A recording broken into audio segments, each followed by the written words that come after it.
¿qué tal? Les habla la doctora Mari Carmen Esper. Bienvenidos a su programa Líderes Cultivando un Mundo que Florece. Y el día de hoy tenemos el honor de contar con la presencia del doctor José Castillo Ruiz, quien es un gran psiquiatra, reconocido autor de muchos libros y gran catedrático, que compartirá con nosotros temas muy importantes sobre el florecimiento personal, social, familiar y muchos temas de gran interés para el bienestar integral de las personas. Bienvenidos. Buenas tardes, doctor. Mucho gusto por servirle. Gracias, es un gran honor para mí tener la oportunidad de entrevistar al doctor José Castillo Ruiz, gran psiquiatra y experto de la salud mental, y tengo el honor de entrevistarlo sobre temas muy importantes para todos en su programa Líderes Cultivando un Mundo que Florece.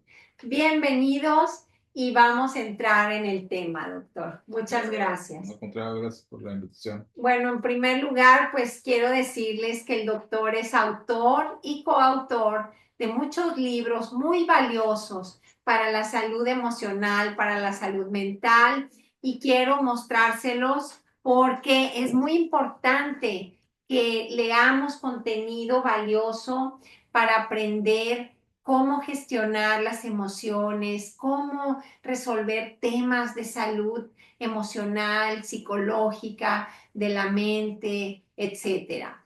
Por ejemplo, el día de hoy vamos a hablar de este libro que se llama Teoterapia, la fe como terapia. Pero el doctor es autor y coautor de una serie de libros, como por ejemplo La inteligencia antifrágil, también este libro, El laberinto del cerebro, Fútbol y autoestima, muy bueno para todos los amantes del fútbol y para todos los jóvenes que puedan interesarse en eso. También tenemos el libro Viaje al centro del cerebro. Tenemos el libro Nunca se fue, de Joseph Kasselman. También tenemos el libro Tú eres lo que te imaginas, que después vamos a hacer más programas para ahondar en el contenido. También el efecto Boyle-Potts en la autoestima, del doctor José Castillo Ruiz. La dieta emocional del cerebro. Psiconeuroestética, la fiesta del cerebro a través del arte y las emociones. De verdad, doctor, le agradezco mucho esta gran oportunidad de conversar todos estos libros valiosísimos para leerlos, estudiarlos y aprender cómo podemos gestionar nuestra propia vida, cómo podemos también enfrentar situaciones como ansiedad o estrés, cómo podemos ayudar a nuestra familia o cómo podemos también encauzar a nuestros amigos, a nuestros colegas, a nuestros compañeros de trabajo, o si eres empresario, las personas de tu empresa, para florecer, que es trabajar en tu potencial y potenciar tus talentos al máximo y tratar también de llevar una vida de armonía, alegría y felicidad. Y bueno, pues vamos a empezar con las preguntas. Doctor José Castillo Ruiz, sobre la teoterapia, la fe como terapia. ¿Qué es la teoterapia, doctor? Pues mire, siempre me ha inquietado el unir o entrelazar la ciencia médica con la psicología tradicional y contemporánea y la trascendencia. Entonces, la terapia es una interacción de estas tres dimensiones, ¿no? La parte humana, la parte emocional, la parte divina, para ayudar a la gente como un complemento. Muchas gracias. En base a aportaciones principalmente de enseñanzas de la Iglesia Católica, ¿no? Y como nuestra fe en Dios integrada a la terapia, ¿sería algo así? Exactamente. Mira un ejemplo de lo más reciente. Me tocó atender de depresión a una señora, madre de dos hijos, ya de edad avanzada, y tenía un tumor maligno en matriz, en útero, con metástasis a peritoneo. Ya le habían desahuciado. Entonces, el oncólogo inclusive le decía, Olga, mire señora, ya se están acabando las posibilidades de tratamiento, esto no pinta para bien. La refirió con una tanatóloga, la tanatóloga le hizo algunos ejercicios, le puso alguna carta de despedida, y empezó a obsequiar Cosas. sus cosas, sus familiares más cercanos, y eso le acentuó más la depresión. Entonces, se le manejó antidepresivos, fue mejorando gradualmente, pero obviamente en una situación de duelo muy terrible. Y yo me enteré que aquí en la ciudad donde vivimos, en un suburbio en las afueras de Monterrey, que es el municipio de San Pedro, había en una iglesia católica sesiones de sanación. Le insistí que fuera a las sesiones de sanación. Ella accedió a ir. Entonces, en una de esas sesiones, ella experimentó lo que llama descanso en el espíritu. Hay una serie de voluntarios ahí que hacen el ritual de la oración, hora santa, etcétera. Entonces me dice ella, oye, es que sentí descanso en el espíritu. A las 2 semanas estaba programada una cirugía para extirparle la metástasis del peritoneo. Entra el cirujano, extrae ese remanente del peritoneo, una bolsita, me tocó ver la bolsita, y encontró que estaba llena de células muertas del cáncer. Para esto le habían hecho todo un protocolo médico de hacer PET scans, estudios de sangre, marcadores de cáncer, etc. Y a partir de este proceso claro, todo integral, la medicina, la terapia, la oración, pues quedó limpia del cáncer. Entonces ella lo acudió como sacerdote, que era el que la guiaba, y la explicación que se dio es que no había explicación médica para que ella estuviera curada. Entonces, es así como trabaja la teoterapia, es un modelo complementario a lo que ya existe para que la persona mejore.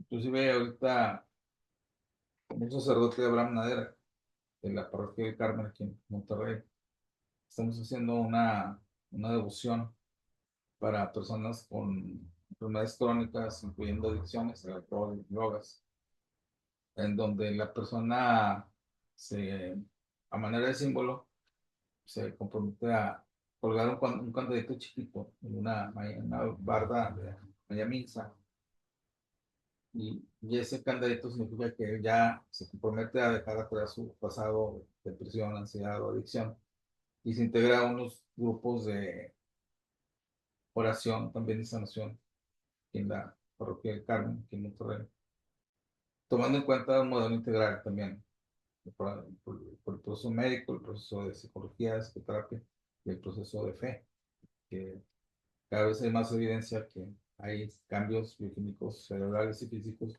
a través de la meditación, de la oración. Entonces, así es como utilizamos el modelo de teoterapia en medicina y en psicología. Muchas gracias. Y doctor, yo le quiero preguntar, ¿por qué en esta época actual hay tantas personas de todas las edades padeciendo estrés y depresión? Porque se oye cada vez más altos porcentajes en las universidades, en la sociedad y pues, ¿qué serán los factores que influyen? Pues son múltiples los factores, cada vez hay más violencia, cada vez hay menos en busca de lo trascendente, cada vez hay más materialismo. Había un filósofo, Sigmund Bauman, ya fallecido, él generó el concepto de la sociedad líquida. Entonces, ¿De lo que, perdón? la sociedad líquida. La sociedad líquida. Entonces él decía que, a diferencia de otras épocas de la historia, donde había valores, tradiciones, lazos de hermandad, hacía la metáfora con el agua, que el agua a veces se evapora, a veces es líquida, hielo, un tsunami, nieve. Y así está cambiando mucho la sociedad. Ahorita ya se perdieron las tradiciones familiares, desintegración familiar, las drogas, los valores, materialismo por todos lados, ateísmo, sexualidad desmedida, etcétera. Entonces, le llama él a esto la sociedad líquida, ¿no? Una sociedad muy etérea, no hay nada sólido, guerras por todos lados, ateísmo por todos lados. Y violencia no solo física, verbal, emocional, el bullying, todo eso, ¿verdad? Influye bastante. Entonces, eso pues dispara. Y es internacional. Luego viene la pandemia, el encierro que hubo, la afectación del virus en el cerebro, una serie de factores que nos hizo cambiar la vida de muchas personas a nivel mundial. Doctor, ¿y cómo se puede gestionar la ansiedad y la depresión con teoterapia? Pues teniendo siempre presente que hay algo más que el diario vivir de tráfico, de ruido, de pobreza, de comodidad, o sea, siempre hay una velita interior que todos tenemos de esperanza, de conexión con Dios. Dentro del libro de terapia hay algo mención de algún autor que dice que Dios siempre está en una frecuencia con nosotros, de acompañamiento, ayuda, apoyo, consejo, como un canal de comunicación. Y somos nosotros quienes a veces el canal de aquí para el presente lo apagamos. Entonces yo creo que si encendemos la frecuencia de comunicación constante con Él durante todo el día, pues eso nos hace más llevadero los problemas, solucionar los problemas de la vida.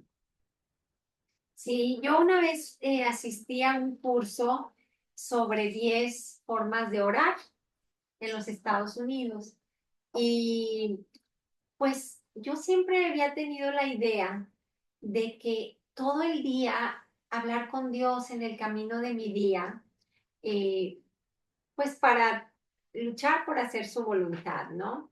Y, y precisamente esa fue la conclusión del curso, que hay muchos estilos de oración, pero el mejor es que tu vida sea una oración, que es una constante comunicación con Dios y dialogar, orar, hablar con Él, agradecer, qué puedo hacer en este momento, ¿verdad? Y es como una vida de oración muy hermosa, que también los otros tipos de oración son muy importantes, eh, enfocándose solo en eso en el momento. Pero me gustó mucho eso, que pues, a veces hay gente que batalla para sentarse una hora, media hora a orar. Y bueno, pues si todo el día estamos tratando de comunicarnos con Dios, nuestro Creador, nuestro Señor, para hacer su voluntad, pues es como una oración constante, ¿no? Bueno, yo le quiero preguntar, uno de los capítulos de su libro Teoterapia habla precisamente de evidencia científica de la religión en procesos médicos emocionales. ¿Nos puede platicar, por favor, sobre la influencia de los factores religiosos en la salud? Eh, ¿Cómo influye? ¿Cómo influyen estos factores religiosos y cuál es esta evidencia científica de la religión en los procesos emocionales? Se han estudiado grupos de pacientes que tienen una enfermedad física o una enfermedad emocional y les hacen un análisis y un seguimiento después de que le dan tratamiento. Por ejemplo, a una persona la operan de apendicitis, ¿no? Entonces comparan grupos de personas que fueron operados de apendicitis o algún otro órgano que hacen oración versus personas que también tuvieron un tipo de cirugía, pero que son ateos o que son no practicantes o agnósticos. Y entonces encuentran que las personas que son religiosas y que practican la religión, contemplación, tienen una evolución más rápida y más saludable que las otras personas que no practican la oración, una evolución con más complicaciones y más larga la hospitalización. Esa es una Sí, evidencia, ¿no? son investigaciones científicas con grupos de control, ¿verdad? Sí. Hay un estudio muy interesante que le llaman el estudio de las religiosas, de un doctor David Snowden. Ahí tuvimos el honor de tenerlo en Monterrey hace como 15 años, o sea, que era una conferencia del estudio de las religiosas, se llama. Y fue muy famoso porque él es epidemiólogo, es investigador. Entonces alguien le dijo, oye, hay un convento de religiosas allá al norte de Estados Unidos, Minnesota, por allá, en donde hay dos poblaciones de religiosos. Hay un grupo de religiosos que viven muchos años en forma saludable y hay un grupo de religiosos que mueren prematuramente a los 50, 60 años. Alguien le dijo, es un buen estudio, o es un buen grupo como objeto De de estudio. estudio, ¿no? Entonces, él hizo una tabla de variables que iba a investigar, hábitos de vida, alimentación, el grado de intelectualidad, buenos hábitos, y encontró dos grupos, el grupo A y el grupo B. El grupo A era un grupo de religiosas muy ávidas y con mucha oración, vida de contemplación constante, practicaban deporte, buenos hábitos alimenticios, eran optimistas, revisaron escritos de ella y siempre veían el optimismo por delante, llevaban una vida muy ordenada. Y el otro grupo, el grupo B, eran religiosas, de una congregación, que no se preocupaban de la dieta ni de la salud, vivían poco, hacían poca oración, no hacían ejercicio en comparación con el otro grupo. Y este grupo B, pues eran religiosos que pues, sufrían de diabetes, hipertensión, cáncer y morían a edades tempranas. Entonces, acá en este otro grupo, el grupo A, como que había factores protectores para el cerebro y para la salud, y vivían algunas hasta de 100 años o más. Inclusive una religiosa de este grupo saludable falleció como a los 104 años en plenitud de sus facultades mentales. A los dos grupos les hicieron una autopsia, incluía exámenes del cerebro. Y esta otra religiosa del grupo A encontró que tenía Alzheimer. Su cerebro tenía el daño de la atrofia cortical, las placas de Alzheimer, pero estaba totalmente lucida. Entonces, y esta es una evidencia científica muy importante y es un estudio muy famoso donde la vida ordenada, incluyendo una oración constante, una práctica de la frecuencia, pues favorece, tiene efecto protector sobre la salud. Claro, y la fe y la oración y una vida sana, ordenada, como usted dice, con eh, pues ejercicio, la alimentación, tratar de tener actitud positiva, etcétera, cómo puede vencer o gestionar enfermedades por la edad o mentales también, Mm. ¿verdad? Doctor, ¿nos podría hablar, por favor, de la MEF, que es la técnica de memoria emocional del futuro que viene en su libro? ¿Qué es esta técnica y cómo se aplica?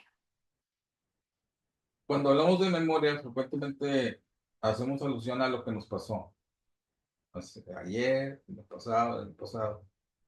Y desafortunadamente el cerebro es propenso el cerebro remanente de las cavernas a traernos emociones negativas, grabarnos más lo negativo que lo positivo.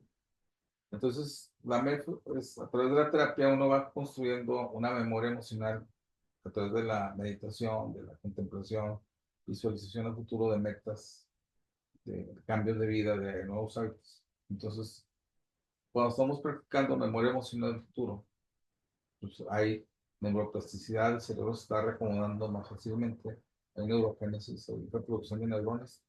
Cada día, por el hecho de despertar vivos, el cerebro produce mínimo 700 neuronas nuevas. Entonces, la memoria emocional del futuro cultiva estas nuevas neuronas, cultiva la neuroplasticidad pues, para mantener una vida más sana. ¿Y cuáles son algunas técnicas de la memoria emocional del futuro? Que algunas aquí las leí en su libro. Pues el escribir metas, el escribir una breve autobiografía todos los días, eso ayuda mucho a consolidar la memoria emocional del futuro. el meditar, el escuchar música, cantar, expresar afectos, ver sus abrazos felices, el ver el lado optimista de la vida, utilizar ejaculatorias que se conocen como mantras, frases positivas que nos estimulan el área frontal. Está demostrado que el hacer un diálogo de confianza, frases de automotivación, generan más neuroplasticidad en el área frontal. Como positive self-talk, Sí, sí. conversación Autodiálogo positivo. positivo, Sí, el autodiálogo positivo. sí, a mí me encantó esto de su libro, porque donde dice, la memoria emocional del futuro es útil para establecer planes y metas de vida mediante la programación de eventos congruentes y realistas, así como para la elaboración de escenarios alternos a los planes señalados. Un ingrediente esencial para la configuración de la memoria emocional del futuro es la aplicación de resiliencia, coraje emocional positivo y constructivo. Y me encantó la lista que usted puso de técnicas de visualización, ahorita como mencionó, relajamiento, meditación, elaboración de un plan de vida. Yo doy un curso que se llama Proyecto de Vida para Florecer y precisamente es eso, hacer un plan de vida. ¿Qué quiero hacer? ¿Qué, cómo, cuándo, dónde y por qué en mi vida espiritual, ética, intelectual, emocional, afectiva, social, física, económica? Con una escala de valores y eso siento que, y lo he visto, en mi vida personal lo he aplicado y lo he visto lo he dado en cursos desde hace 30 años porque lo incluí en un libro que publiqué que se llama Cómo educar en valores éticos. Al final le puse un proyecto de vida para los maestros y los papás, porque pues si queremos ayudar a los demás a cultivar virtudes, tenemos que empezar por nosotros mismos, ¿verdad? Tratar de superarnos en todas las áreas y mira, me encantó encontrar esto aquí en este término de memoria emocional del futuro, porque ¿cómo te ayuda a tus emociones tener un proyecto de vida, doctor? Pues nos ordena la vida, o sea, evita que nuestro cerebro esté divagando todo el día. O sea, ya sabes lo que vas a hacer ya en la tarde o en la noche. O sea, ordena mucho la Y vida. lo que quieres mejorar, como que eh, no estás dejando que la vida te viva así nada más, sino estás consciente, como vivir el momento presente con conciencia, ¿verdad? Está rumiando el pasado, me hicieron, no hubiera, debiera, yo, ¿por qué? Hoy Entonces, tomando en cuenta que el cerebro primitivo, el remanente, dispara nueve estímulos negativos de pesimismo, nostalgia, rencor. El cerebro positivo es más difícil de cultivar. O sea, uno tiene que estar consciente de su todo el tiempo. ¿Por qué se inclina negativo? La culpa, el sufrimiento, lo que me hicieron. Porque las estructuras cerebrales de alerta, la amígdala, por ejemplo, tienen más receptores que el área frontal, tiene menos receptores. Cuando está la construcción del futuro, la lógica, el optimismo, la congruencia. Y por eso recomiendan mucho leer algo positivo en la mañana, una meditación, espiritualmente, pues puede ser un pasaje del Evangelio, un libro sobre virtudes, prudencia, justicia, fortaleza, templanza, amor, alegría, esperanza, y ya te vas a la vida con un enfoque diferente, ¿verdad? Por eso me gustó mucho el título de su libro, Eres lo que imaginas, que en otra sesión vamos a hablar de ese en particular. También otra estrategia que viene aquí, generar una autobiografía del mañana, como usted nos mencionaba. ¿Cómo es autobiografía del mañana? Lo que tú ves, tu visualización. No, la técnica le llaman literatura autoficción literaria. Pues, a ver, yo quiero ser, ¿qué proyecto quiero ser? ¿Cómo me veo yo a futuro? Un ejemplo de fútbol. Un futbolista brasileño muy famoso, Kaká, que en su momento fue el mejor jugador del mundo. Cuando era joven tuvo una fractura cervical, él ya jugando fútbol. y entonces los médicos no le aseguraban que iba a volver a jugar. Tuvieron que operar en reposo como por un año. Entonces, uno de los ejercicios que le pusieron a él, haz una lista de metas que tienes en tu vida. Eso ayuda mucho en tu recuperación. Elabora una memoria emocional. Entonces, él puso una meta. Quiero llegar a ser profesional fuera de Brasil, juega con el Sao Paulo. Y la otra meta, quiero ser el mejor jugador del mundo. Quiero jugar la Copa del Mundo, quiero ser campeón. Y así puso 10 metas. Bueno, las 10 metas las realizó. Entonces, jugó fuera, fue titular del Sao Paulo, jugó fuera de Brasil, con Milán, fue el Botín de Oro, la Copa de Oro, fue el campeón del mundo con Brasil. Entonces luego hacía memoria de que esa configuración Lista, emocional o lista de memoria emocional del futuro le ayudó mucho. Una pequeña autobiografía del futuro. ¿Hacia dónde voy? como la película de mi vida que quisiera ver O y sea, trabajas para ella, ¿verdad? Y activar la resiliencia, practicar la creatividad, promover la intuición, formular metas de vida, encontrar sentido y propósito de vida, diseñar estudios de flujo en nuestra vida, ejercicio de los multicinemas. ¿Ese qué sería? Tú eres lo que te los imaginas. multicinemas eh, es una metáfora de que el cerebro tiene módulos, como si fueran cinemas. O sea, es como si aquí hay un cinema, te voy a contar, de películas positivas, lógicas, con sentido del humor, planes, metas, congruencia. Es como, Como las diferentes películas en el área del trabajo, en el área de la vida social, en el área de la vida personal, ¿sería algo así? como cuando uno va al cine y ve una película toda, bueno, se le debe contar, es el primer cinema. Pero si uno se despista de entrar al cerebro y se va a un cinema de películas de terror, Ajá, que es la amígdala, las amígdalas cerebrales, pues ahí hay pesimismo, negativismo. Este es el cinema número uno, la era frontal, las sí, películas de Walt Disney. sí. Y luego, acá está la amígdala, las películas de terror,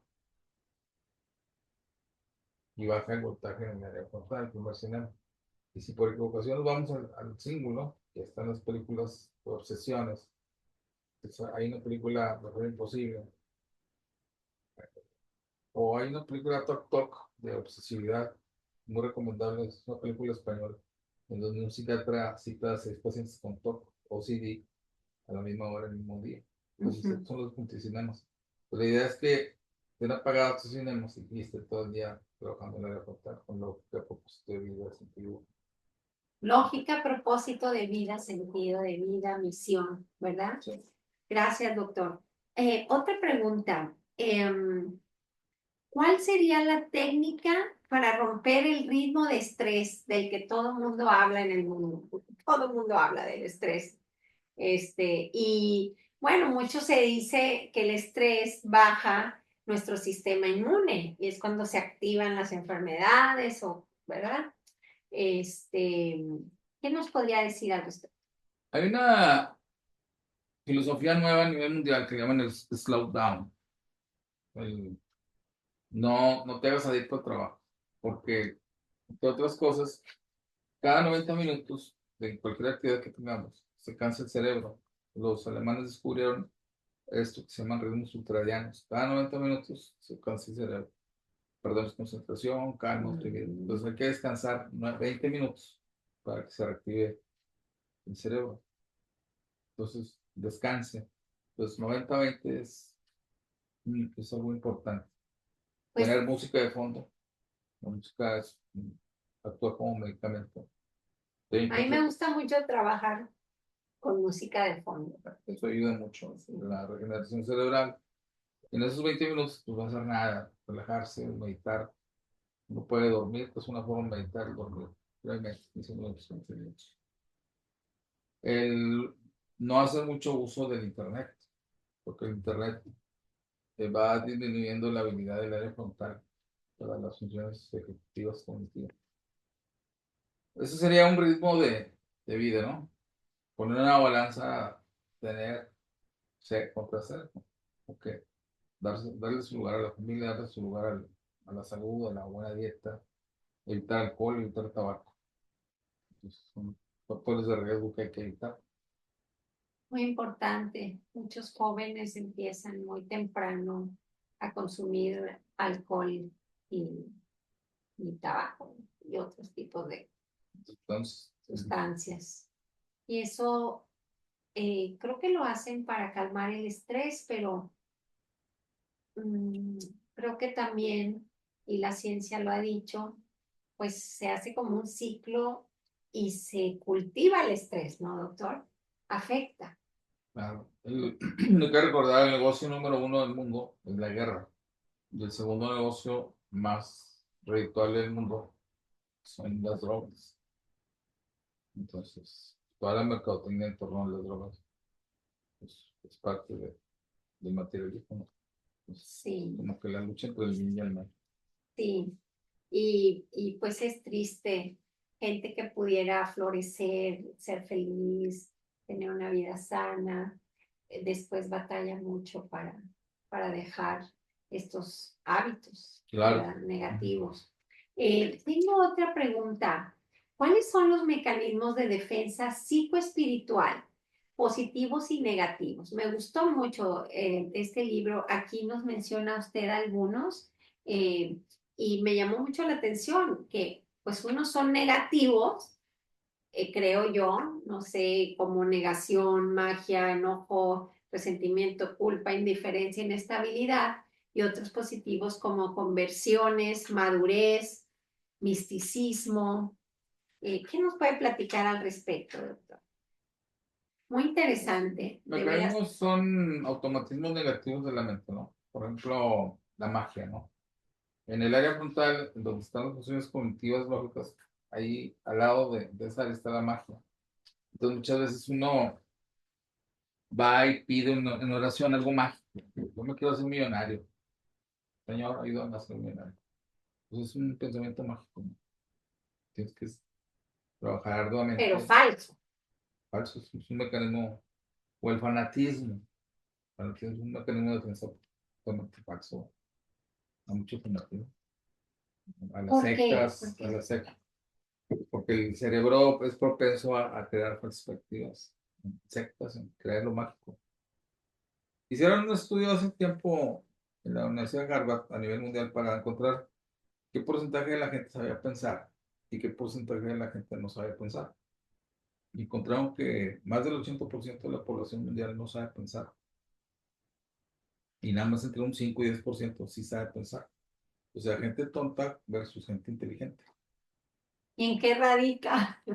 Pues en evitar estos pensamientos ilógicos, el fanatismo, la magia, la superstición, ¿verdad?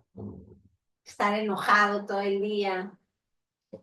Sí, aquí dice enojo o resentimiento.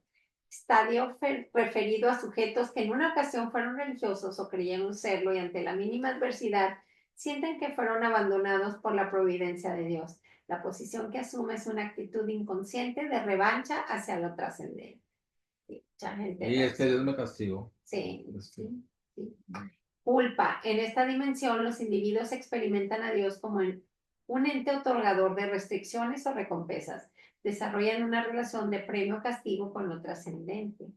Y está interesantísimo, de verdad. hay gente que entra en escrúpulo, que piensa 2, 3 por semana, Sí. por una culpa inexistente.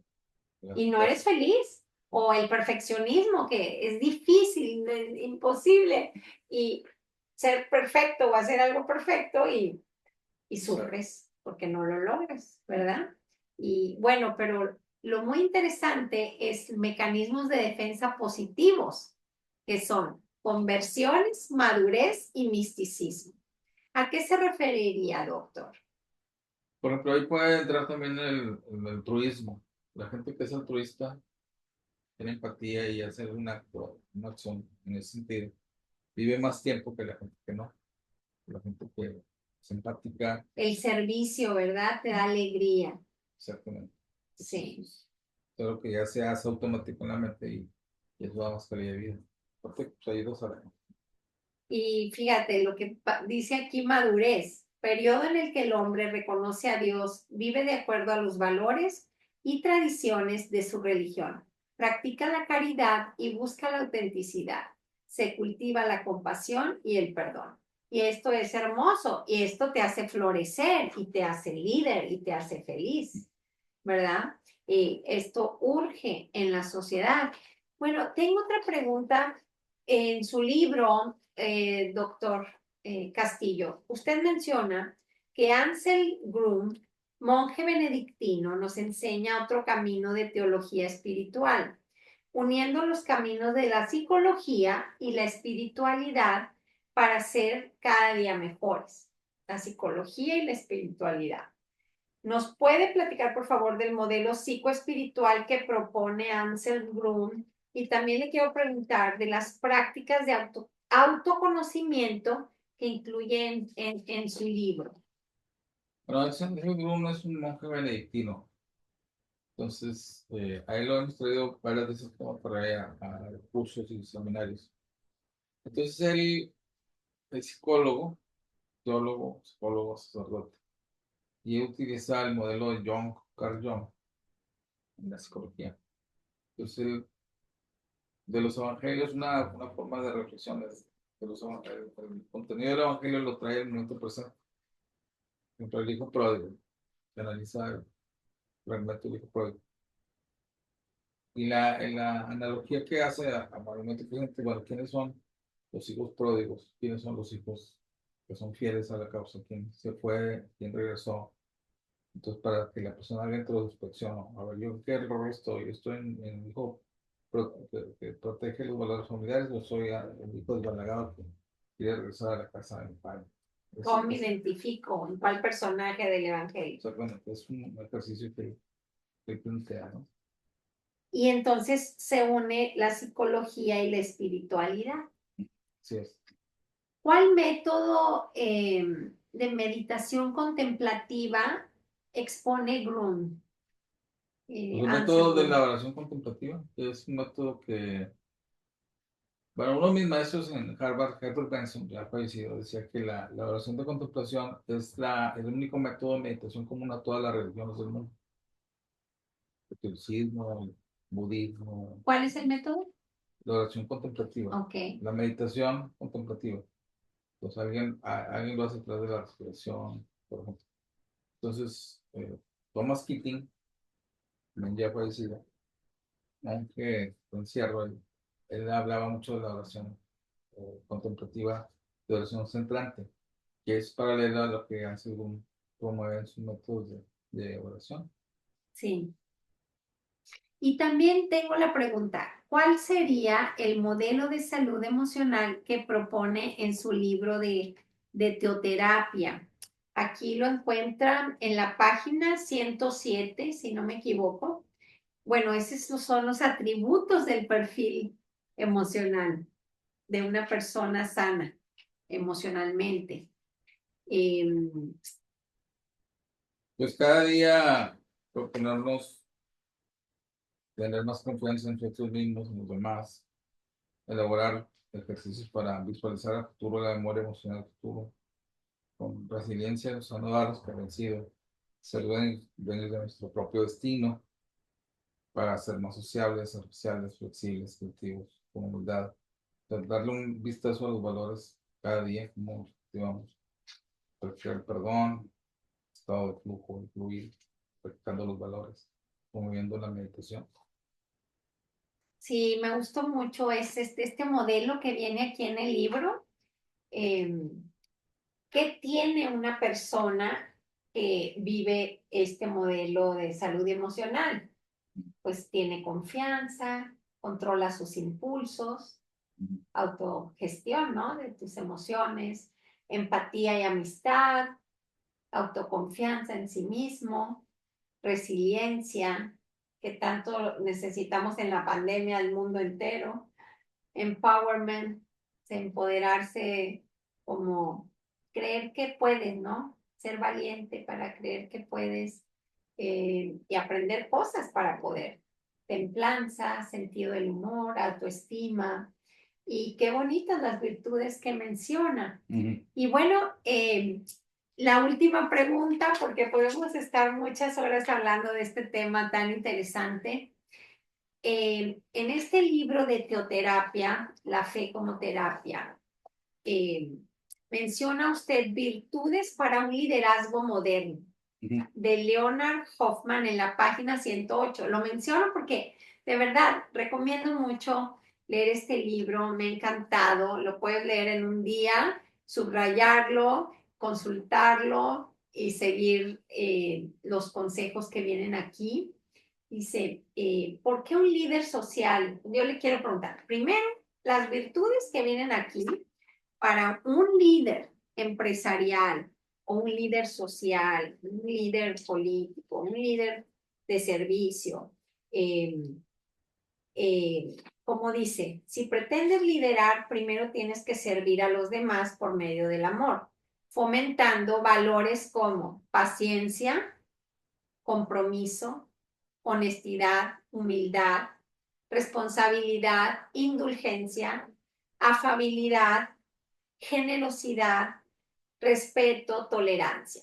Entonces, mi pregunta es, doctor, con toda su experiencia en psiquiatría, terapia, eh, con todas sus investigaciones en la Universidad de Harvard y posteriormente en su vida, pues como doctor, como científico, ¿por qué un líder social y empresarial necesita practicar específicamente o primordialmente? Yo sé que todas las cualidades, pero estas en particular, ¿cómo las selecciono?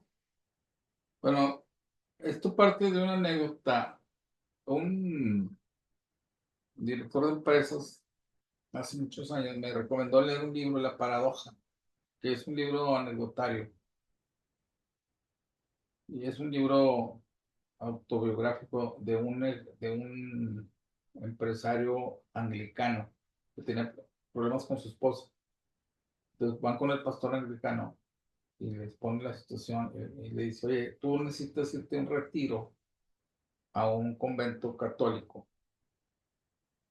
Y dice, oye, pues si soy anglicano, pues tú asesórame, ¿por qué me estás mandando a un convento? Y pues que ahí está un monje que en su vida previa era un CEO de una empresa muy importante a nivel mundial, de los 500 empresas, y le dio el nombre, Leonard Hoffman.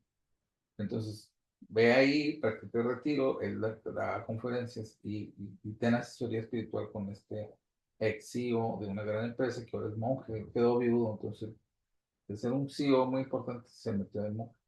Entonces, muy obediente este cuate, va al retiro, toma notas y pues se entrevista con este monje. Y a partir de ese encuentro surgen estas características que todo líder empresarial debe tener. El, el monje se las transmitió y él se las transmitió a través de La Paradoja. Es un muy buen libro, altamente recomendable para todo mundo, para ser paciente, compromiso, honestidad, humildad, responsabilidad, indulgencia, probidad, generosidad, respeto. Es parecido al himno de la caridad de San Pablo. La caridad es paciente, es tolerante, todo lo cree, todo lo espera, no se irrita, cree en la verdad, no es soberbio, etcétera. Entonces son analogías con San Pablo. San Pablo creó un tratado de caridad, pero es el himno de la caridad. Sí, Entonces es algo. sí, me encanta ese escrito de San Pablo. Alguna vez en Estados Unidos yo tomé ese texto para un concurso Pues de muy parecido a lo que. analizarlo. Muy bonito, sí. Que puedes repartir todos tus bienes, pero si no tienes caridad, de nada sirve. Puedes dejarte quemar vivo, pero si no tienes caridad, de nada sirve. O sea, es muy fuerte. Ujú.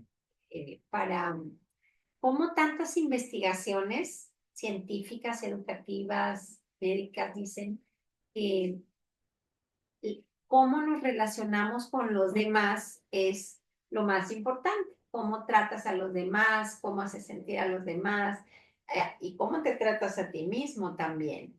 Y eso es de lo que habla, porque pues un líder que es paciente, este programa Se llama Líderes cultivando un mundo que florece.